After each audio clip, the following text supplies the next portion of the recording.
السلام علیکم ورحمۃ اللہ وبرکاتہ۔ مکرم و محترم ناظرین گرامی، کچھ دن پہلے ہم نے چینل پر ایک کلپ اپلوڈ کی تھی، اس میں بتایا تھا کہ عورت کے اوپر اپنے شوہر کے کیا حقوق ہیں، ایک اچھی عورت کی کیا نشانیاں اور علامتیں ہیں۔ کافی اس کو آپ حضرات نے پسند کیا، اس کے لنک بھی ڈسکرپشن میں ہم دے دیں گے۔ آج انشاءاللہ ہم یہ بتائیں گے کہ ایک مرد پر اپنی بیوی کے کیا حقوق ہیں۔ دیکھیں دوستو بزرگو، جو عورت ہے نا، عورت یہ صنف نازک ہے۔ وہ بیٹی کے روپ میں بھی ہوتی ہے، ماں کے روپ میں بھی ہوتی ہے، بیوی کے روپ میں بھی ہوتی ہے، بہو کے روپ میں بھی ہوتی ہے، ساس کے روپ میں بھی ہوتی ہے۔ کئی عورت کے روپ ہیں۔ بیوی ہے تو اس کے بھی ہمارے اوپر حقوق ہیں، بیٹی ہے تو بیٹی کے حقوق ہیں، اگر وہ ہماری ماں ہے تو ماں کے ہمارے اوپر حقوق ہیں۔ تو عورت جس روپ میں بھی ہو، ہمارے اوپر اس کے حقوق ہیں۔ ہر ایک کے لیے انشاءاللہ الگ الگ حقوق بتائیں گے، موقع بموقع آپ کے سامنے ساری باتیں انشاءاللہ شریعت کی لائیں گے۔ لیکن آج انشاءاللہ ایک عورت کے ہمارے اوپر کیا حقوق ہیں، ایک شوہر ہونے کے ناطے میرے اوپر اپنی بیوی کا کیا حق ہے۔ بہت سارے لوگ ہوتے ہیں، شادیاں ہوتی ہیں، اس کے بعد بس اپنی لائف جیسے جینا ہے وہ جیتے رہتے ہیں، ان کو پتہ نہیں ہوتا کہ بیوی کے میرے اوپر کیا حقوق ہیں، میں بیوی کے ساتھ کیسا ٹریٹ کروں، کیسے اس کے ساتھ سلوک کروں۔ ہماری شریعت نے ہم کو دوستو بزرگوں پیاسا نہیں چھوڑا ہے، ہماری شریعت نے ہر چیز کی ہمیں رہبری کی ہے، ہماری شریعت نے عورت کے حقوق بتائے ہیں ہم کو۔ ان حقوق کو پیش نظر رکھتے ہوئے اگر بیوی کے ساتھ ویسے ہم رہیں گے نا دوستو بزرگوں، تو ہماری دنیا بھی بنے گی، ہمارا گھر بھی جنت بنے گا، اور آخرت بھی ہماری برباد نہیں ہوگی۔ آخرت میں اللہ تعالی ہم سے راضی ہو جائیں گے، اللہ ہم کو جنت دے دیں گے، اور انشاءاللہ ہم اپنی بیوی کے ساتھ جنت میں بھی خوشی خوشی رہیں گے انشاءاللہ۔ لہذا آج انشاءاللہ بیوی کے 5 حق ہیں ہر مرد پر۔ ویسے تو اگر تقسیم کرنے جائیں گے تو بہت سارے حقوق ہیں، لیکن ہم نے خلاصہ آپ کے سامنے نوٹ کیا ہے یہاں پر کہ 5 حق ہیں جو ہر شوہر پر ضروری ہیں اپنی بیوی کے۔ ان میں سب سے پہلا حق دوستو بزرگو یہ ہے کہ مہر ادا کرے۔ شادی ہو گئی ہے، نکاح ہو گیا، وہ عورت اپنے پورے وجود کو اس نے آپ کے حوالے کر دیا، آپ اس سے نفع اٹھا رہے ہو، آپ اس سے لطف اندوز ہو رہے ہو، تو دوستو بزرگو وہ عورت جس نے اپنا پورا وجود، اپنا پورا جسم آپ کے حوالے کیا ہے، تو آپ چند ہزار روپے مہر جو آپ کے اوپر اس نکاح کی وجہ سے واجب ہوئے ہیں، وہی آپ ادا نہیں کر رہے ہو۔ بہت سارے لوگ ہیں 50,000 روپے، 1,00,000 روپے مہر طے کر لیتے ہیں، اور شادی کو 10 سال ہو گئے، 5 سال ہو گئے۔ بہت سارے تو ایسے بھی ہیں جن کی شادیوں کو 30 50 سال ہو گئے، لیکن دوستو بزرگوں انہوں نے ابھی تک اپنا مہر ہی ادا نہیں کیا ہے۔ بہت سارے معاشروں میں اللہ معاف فرمائے یہ رواج ہے کہ اگر شوہر اپنی بیوی کو مہر دینا چاہتا ہے نا، تو عورت سمجھتی ہے کہ میرا شوہر مجھ کو چھوڑ رہا ہے تبھی تو مجھے مہر دے رہا ہے، یعنی مہر دینے کو معیوب سمجھتے ہیں، حالانکہ مہر اس کا حق ہے۔ آج کل تو اللہ کا شکر ہے کہ علوم شریعت کو پڑھنے پڑھانے کا اور پھیلانے کا اور پھیلنے کا اور دین کا علم امت میں آیا ہے، ایک بیداری آئی ہے، تو لڑکیاں بھی ہوشیار ہو گئی ہیں کہ یہ مہر تو ہمارا حق ہے، ہم جو مرضی کریں۔ دوستو بزرگوں یہ عورت کا حق ہے، وہ جو چاہے کرے، وہ اس کا زیور لے کر آئے، وہ اس کو کہیں مسجد میں امداد کر دے، وہ کسی مدرسے میں دے دے، کسی غریب کی مدد کر دے، جو چاہے اس کی مرضی ہے، وہ عورت کا حق ہے۔ تو جو لوگ ابھی تک جن کے نکاح ہوئے ہیں اور انہوں نے مہر نہیں دیا ہے، تو دوستو بزرگوں مہر ادا کرنے کی فکر کریں، یہ عورت کا سب سے پہلا حق ہے۔ جیسے ہی عورت نکاح میں آئی ہے، مرد پر لازم ہے کہ وہ اپنی بیوی کو مہر ادا کر دے۔ قرآن کریم میں اللہ تعالیٰ کا فرمان ہے وَآتُوا النِّسَاءَ صَدُقَاتِهِنَّ نِحْلَةً۔ سورہ نساء میں اللہ تعالیٰ فرماتے ہیں کہ بیویوں کو خوش دلی سے ان کا مہر ادا کر دو۔ ہاں یہ بات الگ ہے کہ مرد نے اپنی بیوی کو مہر دے دیا، مان لو 10,000 روپے مہر رکھا تھا، مرد نے بیوی کو مہر ادا کر دیا، اب وہ عورت اگر چاہے تو خوشی خوشی واپس کر دے، اپنے شوہر کو ہدیہ کر دے، یا وہ عورت کہے کہ ٹھیک ہے میرے جو 10,000 روپے میرے تمہارے اوپر مہر ہے نا، تم ایسا کرو 5,000 میں نے معاف کیے، 5,000 مجھے دے دو۔ وہ عورت اگر خوشی خوشی اگر معاف کر دیتی ہے تو وہ الگ مسئلہ ہے، لیکن مرد اگر چاہ رہا ہے کہ مجھے تو مہر دینا ہی نہیں ہے، مرد کنجوسی کر رہا ہے، بخل کر رہا ہے، تو یہ مرد کا دوست بزرگوں عورت پر ظلم ہے۔ دوسرا حق ہماری بیوی کا ہم پر یہ ہے کہ جائز طریقے سے اس کے کھانے پینے کا، اس کے کپڑوں کا، اس کے رہن سہن کا صحیح انتظام کرے، جائز طریقے سے۔ یہ قید ہم نے اس لیے لگائی کہ بہت سارے لوگ وہ ہیں جو ناجائز طریقے سے پیسے کماتے ہیں، اللہ معاف فرمائے، سودی ان کا کاروبار ہے، یا یہ کہ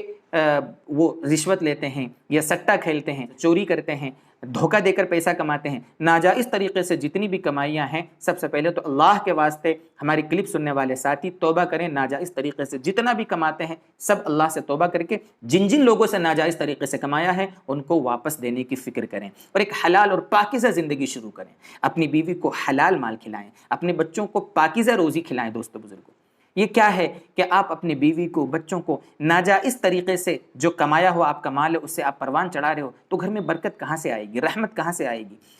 اس کے اثرات کتنے برے مرتب ہوں گے، نیک کاموں کی طرف رغبت کیسے پیدا ہوگی، ہمارا گھر جہنم نہیں بنے گا تو کیا بنے گا۔ اس لیے سب سے پہلی ذمہ داری ہے شوہر کی کہ وہ اپنے گھر میں اگر بیوی لایا ہے تو مہر ادا کرنے کے بعد دوستو بزرگوں وہ حلال طریقے سے اس کی روزی روٹی کا، اس کے کپڑوں کا اور اس کو الگ روم ایک پرووائڈ کرنے کا پورا سب کچھ انتظام کرے، اور یہ شوہر کی ذمہ داری ہے دوستو بزرگوں۔ ہمارے نبی صلی اللہ علیہ وسلم کے فرمان موجود ہیں، ہمارے نبی صلی اللہ علیہ وسلم فرماتے ہیں، اللہ کے نبی صلی اللہ علیہ وسلم نے ایک مرتبہ صدقے کی ترغیب دی تو آپ نے صدقے کے احکام بتاتے ہوئے فرمایا وَابْدَأْ بِمَنْ تَعُولُ، کہ آپ صدقہ کرنے میں آغاز کریں ان لوگوں سے جو آپ کے زیر پرورش ہیں، آپ کی کفالت میں ہیں، بیوی بچے جو آپ کے اہل و عیال ہیں، وہ آپ کے خرچ کا سب سے پہلا مصرف ہے۔ آپ کے بیوی بچے محتاج ہیں، پریشان ہیں، اور آپ دوسروں کے اوپر خرچ کرنے کے لیے جا رہے ہیں، غلط ہے۔ ہمارے نبی صلی اللہ علیہ وسلم نے فرمایا یہ، بلکہ ایک موقع پر آپ صلی اللہ علیہ وسلم نے فرمایا، آپ نے ایک روایت بیان فرمائی جس کا مفہوم یہ ہے کہ مان لو ایک دینار ہے جو آپ نے اللہ کے راستے میں خرچ کیا، ایک دینار وہ ہے جو آپ نے کسی غریب کو صدقہ دیا، ایک دینار وہ ہے جو آپ نے خرچ کر کے کسی غلام کو آزاد کرایا، اور ایک دینار وہ ہے جو آپ نے اپنے بیوی بچوں پر، وَدِينَارٌ أَنفَقْتَهُ عَلَىٰ أَهْلِكَ، اپنے گھر والوں پر خرچ کیا، بیوی بچوں پر خرچ کیا۔ تو اللہ کے نبی نے فرمایا، میں الفاظ آپ کے سامنے نقل کرتا ہوں، مسلم شریف کی روایت ہے یہ، أَعْظَمُهَا أَجْرًا الَّذِي أَنفَقْتَهُ عَلَىٰ أَهْلِكَ، ہمارے نبی کے فرمان ہے، او کما قال نبی صلی اللہ علیہ وسلم، بہترین اجر کے اعتبار سے ان دیناروں میں وہ دینار ہے جو آپ نے اپنی بیوی بچوں پر خرچ کیا۔ تو کافی فضیلت ہے، اس لیے حلال مال اپنے بیوی بچوں پر خرچ کرنا چاہیے، اپنے بیوی بچوں کی جو بھی جائز ضرورتیں ہیں ان کو پورا کریں گے۔ دوستو بزرگوں، جتنا بھی ہم گھر میں خرچ کریں گے سارا کا سارا ہمیں صدقے کا ثواب ملے گا۔ ہماری شریعت دیکھ لو کہ ہم اپنے بیوی بچوں پر خرچ کر رہے ہیں اور ہمیں ثواب کا ثواب مل رہا ہے، ہم خرما وہ ہم ثواب، آم کے آم گٹھلی کے دام۔ تیسرا حق ہمارے اوپر ہماری بیوی کا یہ ہے، اللہ تعالیٰ نے قرآن میں فرمایا وَعَاشِرُوهُنَّ بِالْمَعْرُوفِ، کہ بیویوں کے ساتھ بہترین سلوک کرو، ان کے ساتھ گزر بسر اچھے طریقے سے کرو۔ بڑا عجیب جملہ ہے یہ قرآن کریم کا، اس میں جو بھی اچھے طریقے ہو سکتے ہیں اپنی بیوی کے ساتھ حسن سلوک کے، وہ سارے کے سارے اس میں آ گئے۔ دوستو بزرگوں، اس دنیا میں، اس دار المصائب میں دل پوری طرح مل جاویں اور ایک دوسرے سے 100% کوئی متفق ہو جاوے، یہ بہت مشکل ہے۔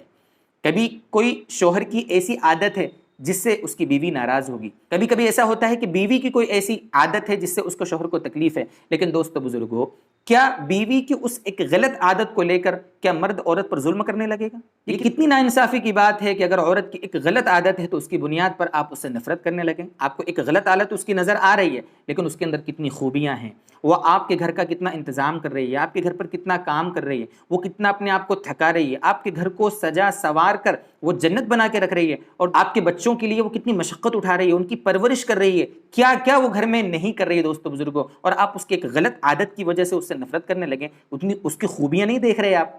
جہاں پر قرآن کریم میں وَعَاشِرُوهُنَّ بِالْمَعْرُوفِ آیا ہے، چوتھے پارے کے آخری صفحے پر، وہیں پر اللہ تعالیٰ نے یہ بھی فرمایا کہ فَإِن كَرِهْتُمُوهُنَّ فَعَسَىٰ أَن تَكْرَهُوا شَيْئًا وَيَجْعَلَ اللَّهُ فِيهِ خَيْرًا كَثِيرًا۔ کتنا بہترین اصول، ایک معتدل اصول اللہ تعالیٰ نے میاں بیوی کے درمیان سلوک کا بتایا۔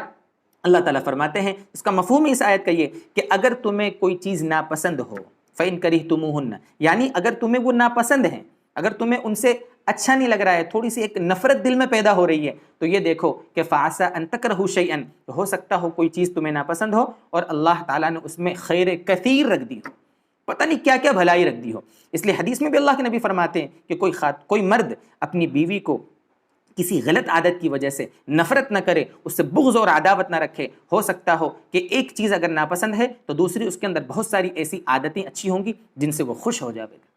اس لیے دوستو بزرگوں، اچھا سلوک کریں، اچھے سے رہیں۔ اچھا سلوک کرنا، جو بھی حسن سلوک کے بہتر سے بہتر طریقے ہو سکتے ہیں وہ سارے کے سارے مرد کو اپنی بیوی کے ساتھ اپنانے چاہیے۔ چوتھا حق دوستو بزرگوں یہ ہے کہ بیویوں میں برابری کرنا۔ کبھی کبھی ایسا ہوتا ہے کہ کسی کی 2 یا 3 بیویاں ہوتی ہیں تو بیویوں میں برابری کرنا۔ اگر آپ ایک رات ایک بیوی کے یہاں گزار رہے ہیں، دوسری رات دوسری بیوی کے یہاں گزاریں۔ اگر آپ ایک ہفتہ ایک بیوی کے یہاں گزار رہے ہیں، دوسرا ایک ہفتہ آپ دوسری بیوی کے یہاں گزاریں۔ پوری برابری کرنا یہ واجب ہے، برابری کرنا ضروری ہے۔ اگر کسی کی ایک ہی بیوی ہے تو ٹھیک ہے، وہاں تو کوئی مسئلہ نہیں، لیکن جو 2 یا زائد اگر کسی کے پاس بیویاں ہیں تو پھر ضروری ہے کہ وہ اپنی بیویوں میں ہر اعتبار سے برابری کرے، یہ ذمہ داری ہے۔ ہاں، دل اگر غیر اختیاری طور پر کسی ایک کی طرف مائل رہے تو وہ الگ مسئلہ ہے، لیکن ظاہری حقوق کے اعتبار سے دونوں کو برابری دینا یہ بہت ضروری ہے۔ اور 5واں حق بیوی کا شوہر کے ذمہ یہ ہے کہ بیوی کو کسی طریقے سے تکلیف نہ پہنچاوے، وہ اپنا سب کچھ چھوڑ کر آپ کے پاس آئی ہے، اپنے محلے کو، اپنی سہیلیوں کو، اپنے ماں باپ کو، اپنے بھائی بہن کو، سب کچھ کو چھوڑ کر آپ کے یہاں آئی ہے، اور آپ اس کے ساتھ برا سلوک کر رہے، آپ اس کو تکلیف پہنچا رہے، اس کے دل پہ کیا بیتے گی؟ ہو سکتا ہے ٹھیک ہے اس کے اندر کوئی تکلیف ہے، کوئی برائی ہے، کوئی عادت غلط ہے، تو اس کی وجہ سے آپ بھی اگر اسی طرح بن جاویں تو پھر آپ میں اس میں فرق کیا رہا؟ ہمارے نبی صلی اللہ علیہ وسلم کی کئی ارشادات موجود ہیں۔ آپ صلی اللہ علیہ وسلم نے فرمایا استوصوا بالنساء خیرا، کہ عورتوں کے ساتھ حسن سلوک کرو۔ عورتوں کے بارے میں آپ نے فرمایا اپنی بیوی کے بارے میں کہ تم جو کھاؤ اپنی بیوی کو کھلاؤ، جو پہنو اپنی بیوی کو پہناؤ۔ اسی طرح فرمایا آپ صلی اللہ علیہ وسلم نے اس کو بد دعا مت دو، آپ بد دعا دے کر تکلیف مت پہنچاؤ۔ آپ نے فرمایا یہ مت کہو قبحک اللہ، باقاعدہ فرمان آپ صلی اللہ علیہ وسلم کا موجود ہے، آپ ابو داؤد شریف کی روایت ہے یہ، حالانکہ دیگر روایتوں میں بھی موجود ہے یہ بات کہ عورت کو بد دعا مت دو کہ ناس مٹی، تیرا ناس ہو، تو برباد ہو جاوے، یہ بد دعا مت دو۔ اور یہ بھی فرمایا ولا تضرب الوجہ، چہرے پر مت مارو۔